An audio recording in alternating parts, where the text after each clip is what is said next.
くん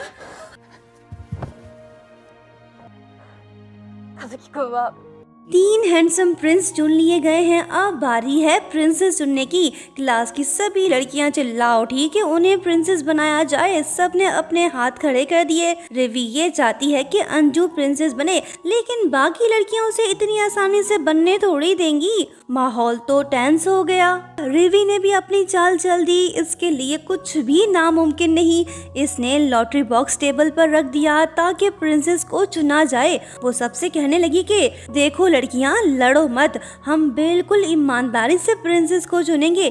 इस बॉक्स में से जिसका भी प्रिंसेस वाला स्टिक निकलेगा वही हमारी प्रिंसेस होगी। अंजू ने जैसे ही रिवी के चेहरे पर शातिर मुस्कान देखी तो वो फौरन समझ गई कि ये जादूगरनी कुछ न कुछ गड़बड़ करने वाली है, इसे ही जितवाने वाली है। सभी लड़कियां लाइन में लगते हुए, दुआ मांगते हुए, एक एक करके लॉटरी निकालते हुए लड़कियों की किस्मत के तारे भी टूटने लगे। जो बेचारी लड़की फेल हो रही है वो ऐसे चिल्ला रही है जैसे उसका पूरा करियर ही तबाह हो गया हो। अंजू की बारी भी आ गई। ये डरते हुए आगे बढ़ रही है। शातिर जादूगरनी उसे देखकर ऐसी खतरनाक स्माइल दे रही है जैसे वो ये कह रही हो कि आ बेटा, अब तो तेरा रोमांस पक्का है। अंजू को कुछ तो करना होगा जिससे इसका रोमांस वाला प्लान नाकाम हो जाए। जैसे ही इसने अपना हाथ आगे बढ़ाया तो रिवी ने अपना जादू चलाया। तभी अंजू बोली कि ओ तेरी की, वो देखो बीटीएस वाले हमारे स्कूल में आ गए। जैसे ही रिवी का ध्यान भटका तो अंजू ने अपनी बेस्ट फ्रेंड को आगे कर दिया। जब उसने लॉटरी निकाली तो वो प्रिंसेस बन गई। अंजू ने मैजिकल रिवी का प्लान चौपट कर दिया। वो सदमे में सर पकड़कर चिल्लाने लगी कि ये क्या हो गया, मेरी सारी मेहनत पानी में गई। इधर अंजू खुशी के मारे झूम उठी। ये सीन यहीं पे एंड हुआ।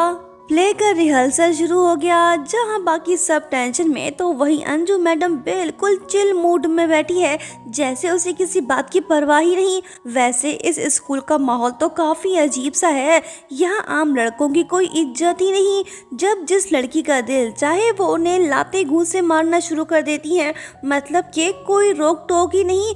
यहाँ तो लड़कियाँ बदमाश बनी फिर रही हैं। हमारी अंजू को तो देखो कैसे मजे से बैठी ये सब एंजॉय कर रही है। इसने खुद को रोमांटिक तड़के से बचा लिया। No drama, only entertainment. अब आते हैं स्कूल फेस्टिवल की तरफ। यहाँ तैयारियां एकदम जोरों शोरों से चल रही हैं।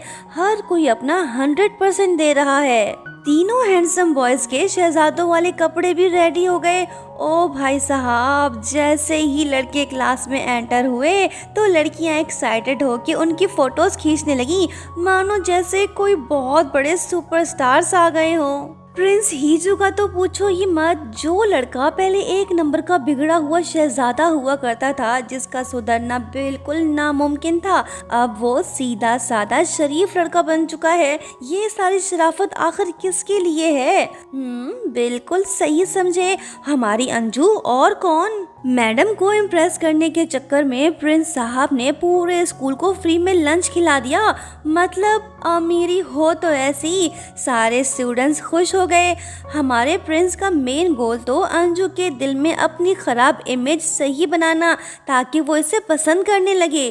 अंजू भी काफी खुश है। अब इसे इस लड़के से कोई प्रॉब्लम नहीं। चलो अच्छा हुआ, छोरे की मेहनत तो रंग लाई। वहीं दूसरी तरफ हम एक नई लड़की को देखते हैं जो इस ड्रामे में एंट्री मारने वाली है। आखिर ये बंदी है कौन? इसके आने से क्या स्यापा होने वाला है, ये तो आगे ही पता चलेगा। इधर स्कूल में कल्चरल फेस्टिवल की सारी तैयारियां एकदम से कंप्लीट हो चुकी हैं। अंजू ने सबको बेस्ट ऑफ लक कहा। स्कूल खत्म होते ही जब अंजू बड़ी रिलैक्स होके घर जा रही होती है कि तभी रास्ते में से वही नई लड़की मिलती है। वो अपना इंट्रोडक्शन देते हुए कहती है कि मेरा नाम जूली है, क्या हारू नामी हैंडसम लड़का तुम्हारे स्कूल में पढ़ता है? अंजू बोली कि हाँ, वो तो मेरा क्लासमेट है। बस ये सुनते ही जूली ने बिना कुछ सोचे समझे अंजू के हाथ में एक लेटर पकड़ा दिया। जब अंजू ने उससे पूछा कि क्या तुम हारू की गर्लफ्रेंड हो, तो आगे से जूली ने जवाब दिया कि हाँ, हम दोनों लवर्स रह चुके हैं, बस थोड़े वक्त के लिए बिछड़ गए थे, पर मुझे खुशी है कि हम दोनों फिर से मिल गए। ये सुनते ही अंजू एकदम से दुखी हो गई।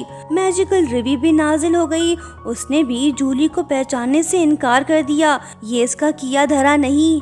जूली की एंट्री ने हमारे अंजू के दिलो दिमाग को पूरी तरह से हिला कर रख दिया है। ये अपना काम भी ढंग से नहीं कर पा रही। जहां अंजू दुखी हो वहां हमारा प्रिंस भला इसे कैसे परेशान देख सकता है। जब भी अंजू के पास जाकर उसे परेशानी की वजह पूछता है तो वो बहाना बनाकर फुल स्पीड में भाग निकलती है।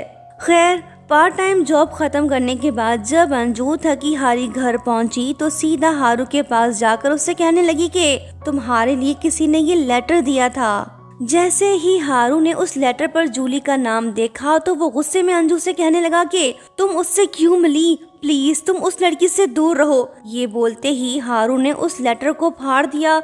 लगता है कि इस नाम ने हारू के जख्मों पर नमक छिड़क दिया।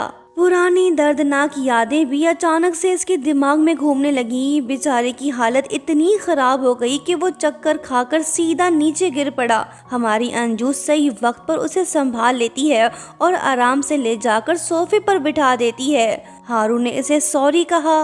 फिर ये अपनी दर्दनाक पास्ट कहानी बताने लगा कि मैं उस लड़की से 2 साल पहले मिला था।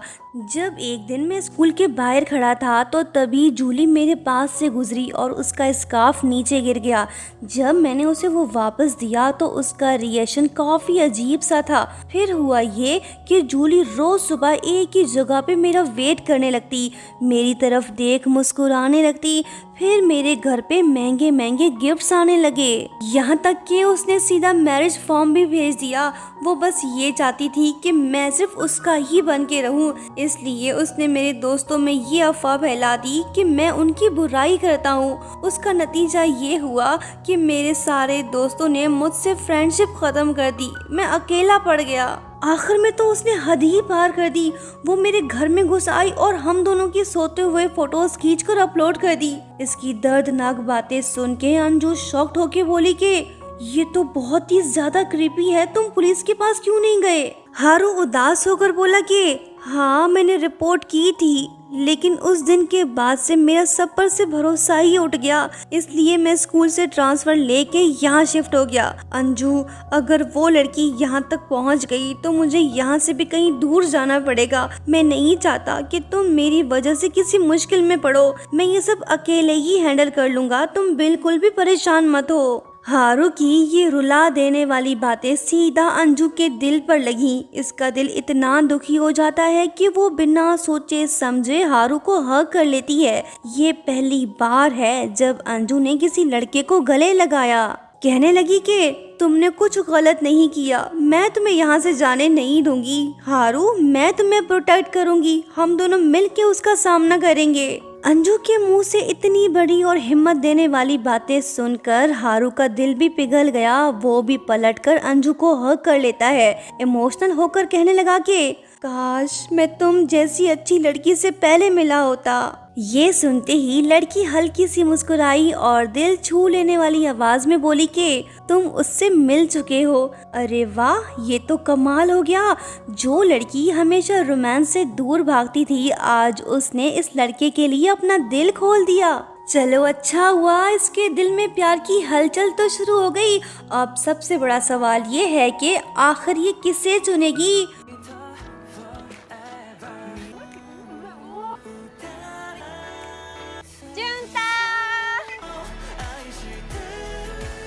दोस्तों, सेकंड लास्ट पार्ट काफ़ी इंटरेस्टिंग होगा, तो देखना मत भूलना। और हाँ, चैनल को सब्सक्राइब करते हुए जाना। Thank you so much for watching. Bye bye.